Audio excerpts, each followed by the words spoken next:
Alright guys, so here we have H.264 streaming camera. We've got the gray screen problem, 2 megabit stream. Our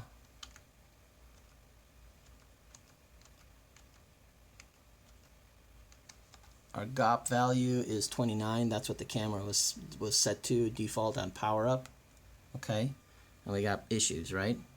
So if we go here and we set it to 2,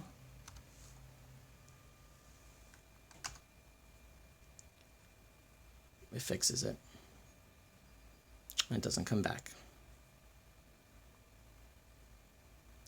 And that's what we need. Okay? That's what we got. Going with that.